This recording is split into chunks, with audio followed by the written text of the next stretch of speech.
Hey, what's up guys? So this week we wanted to try a little bit of a different, less scripted format. If you saw our Captain America vs. Batman video last week, which definitely check that out if you haven't, it'll be a similar format to that video. We'll be going through the different stats of a certain character, that'll be strength, speed, durability, or any other abilities and gear that provide them with attack potency or amp one of these stats. And obviously telling by the title of this video, we'll be covering Monkey D. Luffy from one of my favorite series, One Piece. Now this will be the first time that we cover anything anime or manga related, so definitely comment down below if you prefer us covering that portion of media or if you prefer our comic book videos more, or if you'd like a mix of both. But getting right into it, if you haven't seen or read One Piece, then you probably aren't aware of the wide array of diverse abilities that appear throughout its universe. I mean, we've got devil fruits, haki, even lesser known stuff like Rokushiki.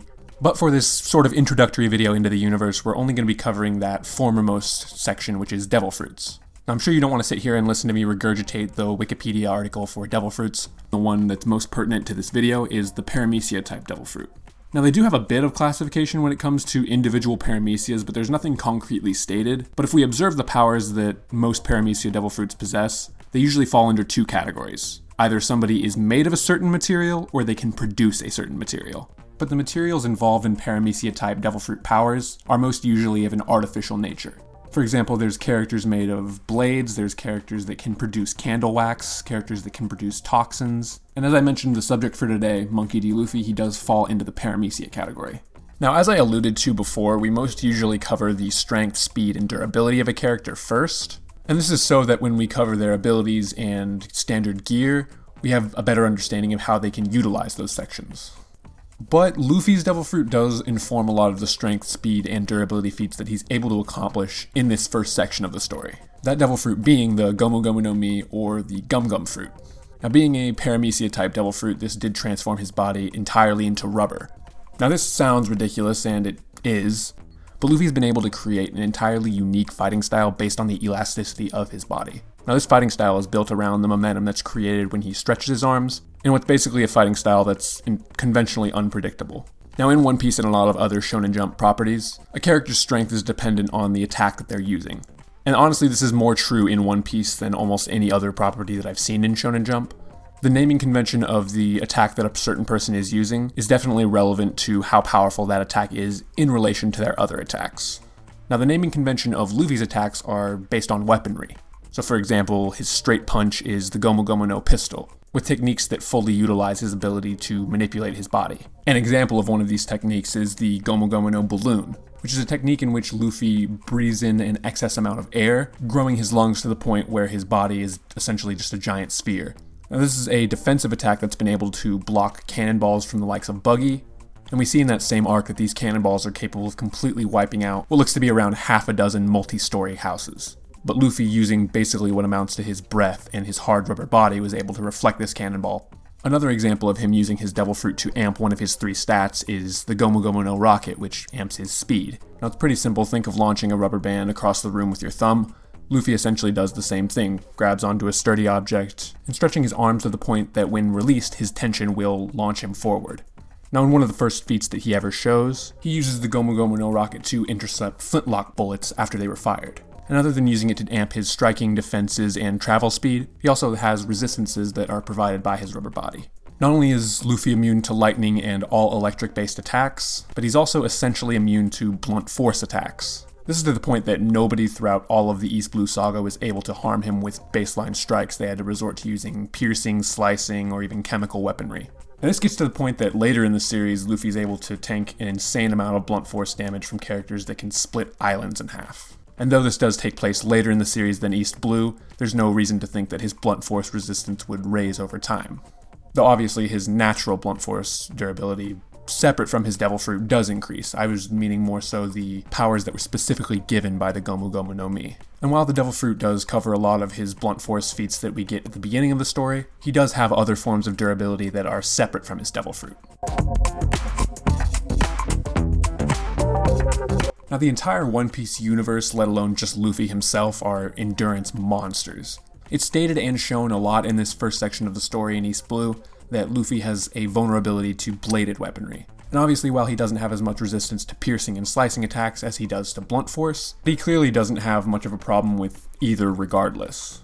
I mean, pretty much every confrontation or fight that Luffy has with a major villain in East Blue, they have a form of slashing or piercing output that Luffy essentially just no-sells. I mean, we see it with Buggy when Luffy basically just ignores having his face sliced open by Buggy's knives, which were enough to incapacitate Zoro, by the way, even essentially shrugging off blades going inches into his head.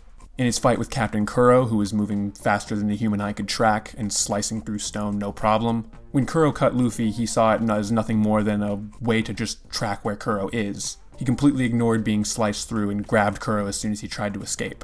Even against the villains who are often seen as the two strongest in all of East Blue, Don Krieg and Arlong, the former tries to attack Luffy with exploding spears and shrapnel bombs, and Luffy just essentially runs right through them, even punching into his spiked iron cape just to do some harm to Don Krieg. And it seemed like it did hurt Don Krieg more being punched through that spiked steel than it did Luffy to punch it.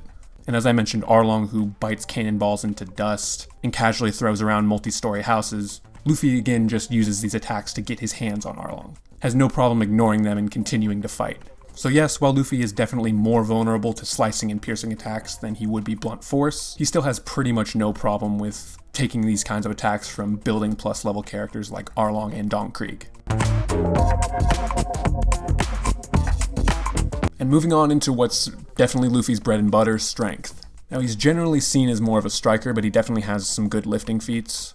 His Gomu Gomu no pinwheel attack was capable of throwing around Momu, who's a sea monster that is multiple stories tall, and Luffy's strikes were also able to toss Momu around.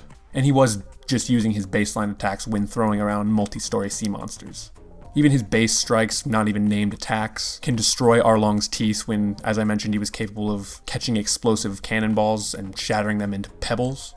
He's also able to shatter a thick tempered steel sword, just using his grip strength with essentially no leverage. I mean, he was sitting cross-legged on the floor and just shattered it with only his fingers. And all of this, as I mentioned, was done without using a single named attack. And as I mentioned, the way that we tell how powerful a certain attack that Luffy is using is the naming convention. His straight punch is the Gomu Gomu no pistol, so any attack that uses a weapon of a higher caliber than a pistol, we can generally see as one of his more powerful attacks, at least in East Blue. An example of this would be the Gomu Gomu no axe, which is essentially just an axe kick that is stretched in the sky to increase the momentum. This is one of his most powerful attacks in East Blue. He was able to shatter the platform of the Baratier, which was around the width of a small building. And probably the attack with the most output of anything that we'll talk about in this video is the Gomu Gomu no battle axe, which is essentially just the axe, but he stretches his leg higher. Now he used this in the climax of his battle with Arlong, and it was at the top of Arlong's 5-story stronghold. Now once Luffy landed this final attack on Arlong, not only was he able to knock out a character who was seen as the strongest in all of East Blue at the time, but he was able to collapse the entire 5-story stronghold on top of Arlong. And of course Luffy emerged from this debris completely fine afterwards. So even in just the introductory arcs of this series, we already see Luffy bringing down entire strongholds with single attacks. Granted, the stronghold was a little bit damaged during the battle, but I don't know if it was necessarily damaged enough to make the feat less impressive from a structural standpoint. Another attack that a lot of people could reference as being one of the most powerful in all of East Blue would be the bazooka. Now this is the first finishing attack that he uses against Buggy, and it hit with enough force to send the future Yonko flying into the horizon. Now he landed in the middle of the ocean, so we obviously don't get a definitive distance for how far Luffy launched him, but we do know that it was enough for the island to be completely out of sight. Another vaguely more quantifiable feat was when Luffy was capable of using the bazooka to shatter Don Krieg's Wootz steel armor, which is an alloy in One Piece that's stronger than tempered steel. And a later trump card technique that Luffy would have would be his Gomu Gomu no Gatling. Now this is basically just a rapid version of the Gomu Gomu no pistol, but it should be noted that he does do it fast enough that there are several after images of his arms, but nothing that's nearly as impressive as what he does with it later on in the series. It should also be noted that Luffy scales far above characters like Bucci, who, if you don't remember, is the most powerful combatant from Kuro's Black Cat Pirates. He fought Zoro in the Syrup Village arc, and when hypnotized to reach his full potential of strength, he was capable of stomping the ground so hard that the cliffside next to them basically exploded. And as I mentioned in the Devil Fruit section, he was capable of blocking the special Buggy Ball, which, as I mentioned, was the cannonball that Buggy used to take out what was essentially a small city block's worth of houses. So even at the very, very beginning of the series, Luffy was already a physical monster, and honestly seems like one of the most powerful Chapter 1 protagonists that we've ever seen. Throughout this entire introductory section, he didn't increase in strength one time, and really had zero issues beyond a couple of outliers. And lastly, we're going to go into his speed feats. Now, One Piece speed is honestly one of the most tricky scales considering how many showings every character has and how long the series has been running. We get a lot of varying opinions even in the East Blue. Some people think that the characters are sub-bullet level and some people think that they're massively hypersonic. And given how subjective the speed scale of One Piece seems to be, I'll avoid taking a proper stance until we get to the end of the video. Instead, I'll just go through the feats that objectively occur on panel. And like I mentioned in the Devil Fruit section, one of the first feats that we even see from Luffy is using his Gomu Gomu no rocket to intercept bullets after they're fired. And assuming that these are flintlock rifles, they generally range from 1,000 to 2,000 feet per second. And when we have no way of knowing, we always have to lowball. So let's just say 1,000 feet per second, which is almost the speed of sound. But mind you, this is one of the first feats that we see from Luffy. And later on in that arc, we see him use that very same technique, launching himself into the air and around cloud height in what seems like a second or two. Now again, we don't know how high he reached, we just know that it was high enough for there to be clouds present. And again, since we don't have a for sure distance, we have to lowball. Now, I'm no scientist, but according to Google, the lowest that a cloud generally can go is around 6,000 feet. And if we assume that it took him around 2 seconds, which honestly it was probably shorter, we'd get around Mach 2.6, which is more than 2 times the speed of sound. I also mentioned Luffy's ability to tank attacks from Kuro in his durability section, and that he used these attacks in order to track where Kuro was, because he was moving too fast for anybody to see. And this, in and of itself, is also a speed feat. Luffy was able to react right after Kuro sliced him and grab him before he exited his range. And as I mentioned, this is despite Kuro moving faster than the human eye is able to track. And there are references from Oda claiming that this speed is on par with the Soru or Shave of CP9. Now for somebody that hasn't read One Piece, that probably doesn't sound nearly as impressive, but you'll see how impressive that is once we get to that section of the story. Now until now, as you could probably tell, I've been lowballing a lot of the feats just to make sure that there isn't any bias involved in them. But we do have yet to get to Luffy's best East Blue speed feats. And as I mentioned, he doesn't have any significant increases in strength, speed, or durability throughout the entire saga. So given the feats that I'm about to go over, I do personally think that the calculations that I've done thus far are a little bit lower than what is accurate.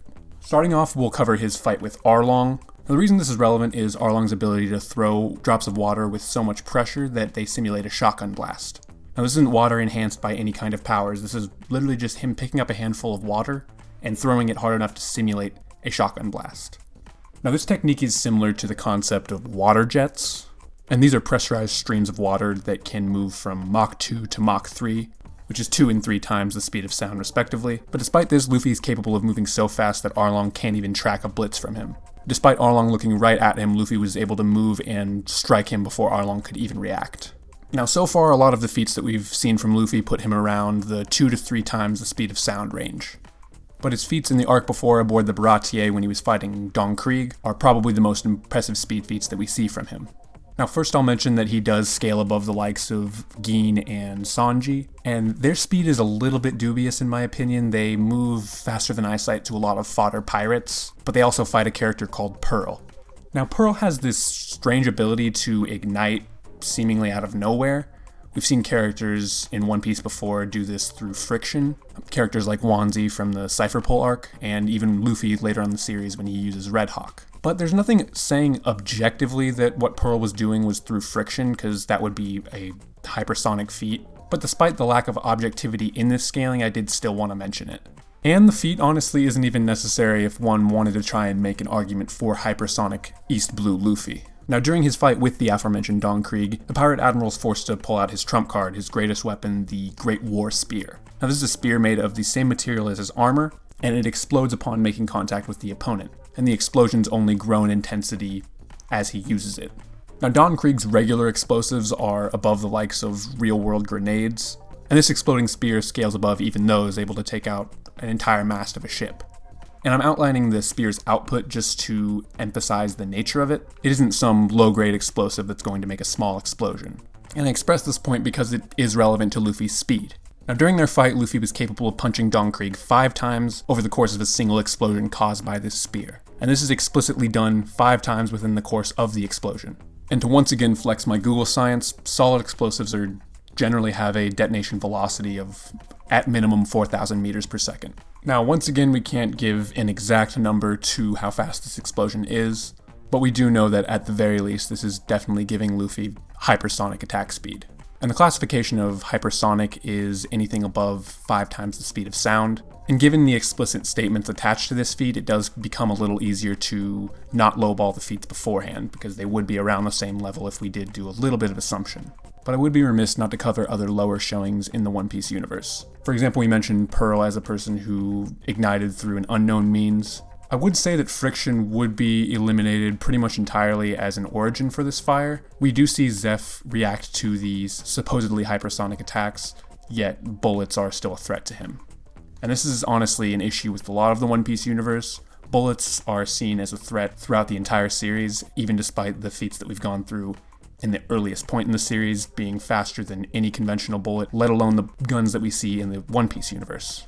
Also, this isn't entirely related to Luffy, but Luffy does later fight Zoro evenly, and it's shown in Syrup Village that Zoro is not fast enough on foot to get past an incline greased by Nami. He has to use the short burst speed of his attack. But honestly, these arguable low showings are a bit negligible in my opinion. A lot of them don't apply directly to Luffy, and we do see his inability to react to explosions later on in the series, but a lot of these are done for either plot-based purposes or as a gag.